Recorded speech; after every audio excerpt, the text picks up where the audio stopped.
Vamos falar aqui nesse vídeo sobre a taxa de juros de curto prazo e a de longo prazo, especialmente nos Estados Unidos, e depois como isso pode se converter numa correção para os mercados e afetar os nossos investimentos como um todo. Vamos lá, existem dois títulos, digamos, principais. Há outros, mas vamos falar de dois vencimentos principais de título de dívida americana, tá? Aquela que você compra hoje tem vencimento em 2 anos e outra o título de 10 anos. Se você compra hoje o título de 2 anos, ela vai te remunerar mais ou menos 0,75, 0,76 ao ano. Quando você compra o de 10 anos, vai dar mais ou menos 1,50, 1,6, 1,7 ao ano. Agora está na casa de uns 1,6, tá?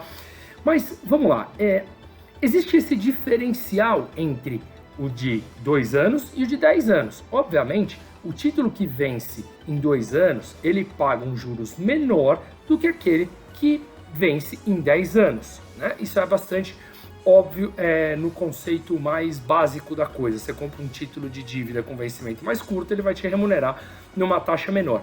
Acontece que em determinados períodos, o de curto prazo pode ficar pagando mais taxa do que o de longo prazo. Aí a gente fala que isso pode ser um presságio ou um começo de uma eventual recessão. Não é o que está acontecendo agora, mas o que a gente vê é que os títulos de curto prazo, a diferença entre os juros que pagam de curto prazo e o de longo prazo nos Estados Unidos tem diminuído esse spread. Por quê?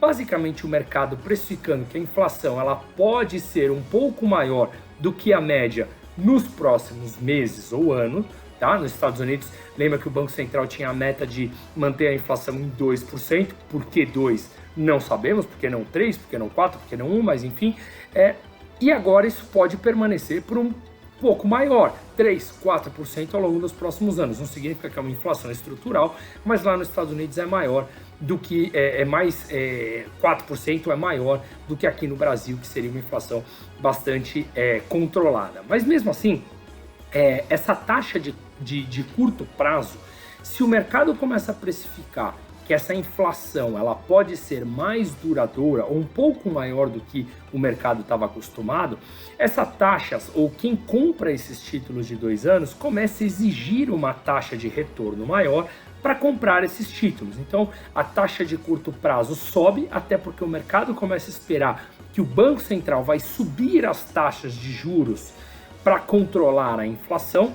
Enquanto isso, as taxas de longo prazo começam a cair, porque ou o mercado precifica que pode ter uma recessão no médio e longo prazo, o que faria com que as taxas de juros de longo prazo caíssem para retomar a economia, ou como elas têm pagado taxas muito interessantes, muito acima do que vinha pagando nos últimos tempos, você vê mais investidores comprando esses títulos de longo prazo para ganhar essas taxas.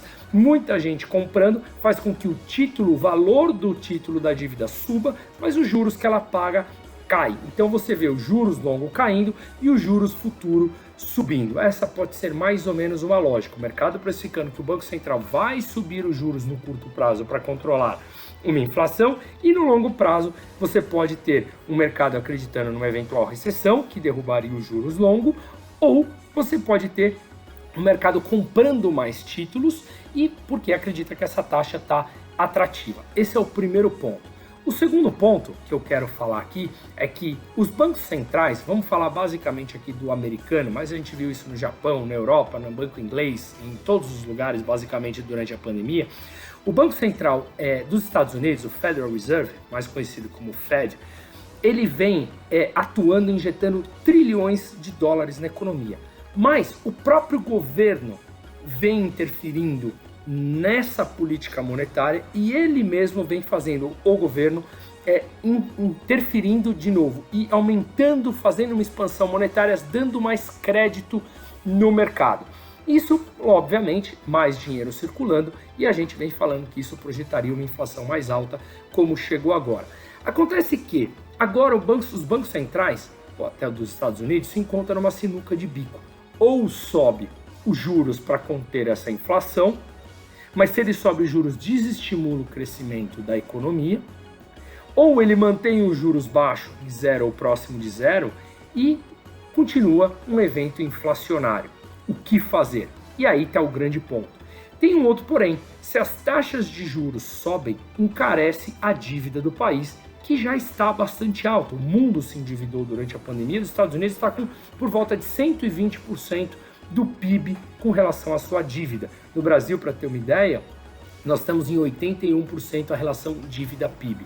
Então, nos Estados Unidos, que já está bastante endividada, os bancos centrais têm comprado esses títulos de dívida de longo prazo para manter as taxas de juros longa também baixa e não só as taxas curtas que ele, Banco Central, define.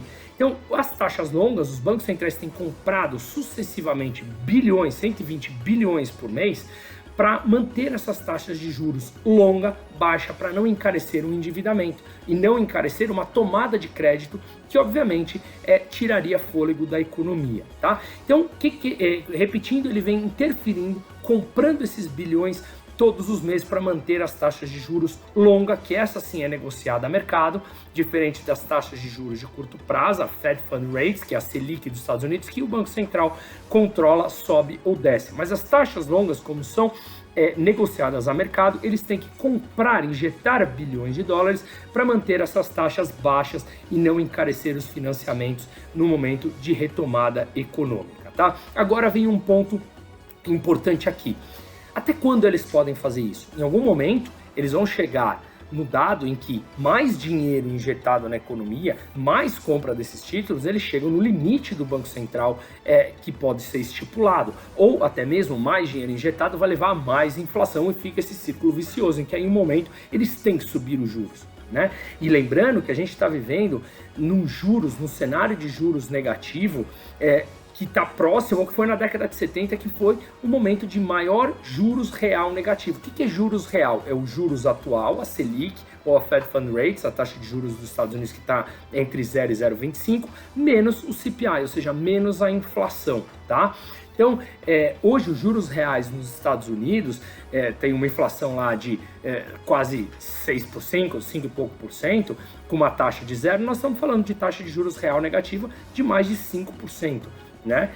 Então, até quando eles vão ter esse limite de comprar esses títulos? Se eles continuam comprando, chega num limite que, como aconteceu décadas atrás, o governo pode falar para o mercado privado, para as empresas privadas, que agora eles são obrigados, por exemplo, seguradoras e fundos de pensão, a comprar esses títulos, porque ele não tem mais fôlego, e ele faz, através de um discurso de que é bom, é bonitinho, é bom para o mercado, é bom para todo mundo, eles fazem com que as empresas privadas tenham que comprar mais títulos. Sim, uma interferência na vida privada, uma interferência total governamental, mas é isso que a gente está vendo no mundo como um todo. E se eles não têm mais fôlego para manter a taxa de juros baixa, eles têm que fazer alguma coisa. Eles fazem, não que tem, nem que eu apoie, mas de qualquer maneira, e eles podem fazer com que essas empresas, como seguradoras e fundos de pensão, comprem esses títulos obrigatoriamente para manter a taxa de juros futura, a taxa de juros com vencimento longo, mais baixa.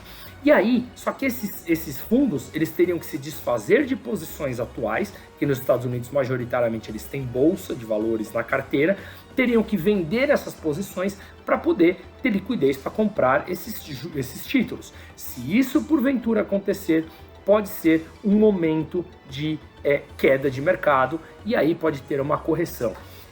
Alguns analistas estão falando sobre, alguns gestores de fundo, melhor dizendo, estão falando que isso pode durar ainda 1 ano, 2 anos, 3 anos, não sabemos, mas que temos que ficar de olho. Se em algum momento vier uma obrigatoriedade de que empresas privadas têm sim que comprar títulos do governo com vencimento longo para manter as taxas baixas, isso pode ser um início de estalo para que os mercados tenham uma queda mais acentuada nos Estados Unidos e, obviamente, levaria ao mundo como um todo. Então, ficarmos atentos, diversificação de carteira. Num momento como esse, ouro pode ser interessante se isso vier realmente acontecer ou quando vier, mas não dá para saber quando vai acontecer. Portanto, a diversificação da carteira, ela é sim importante, ela é natural, é importante ter um pouco de bolsa, não é o momento de sair de tudo no meu entender, mas tem que ter uma parte de títulos de inflação internacional, moeda mais forte na carteira, bolsa brasileira, título pós-fixado porque o juro subiu aqui, enfim, diversificar, e é isso que a gente faz no nosso dia a dia e tentamos agregar o máximo de valor com isso.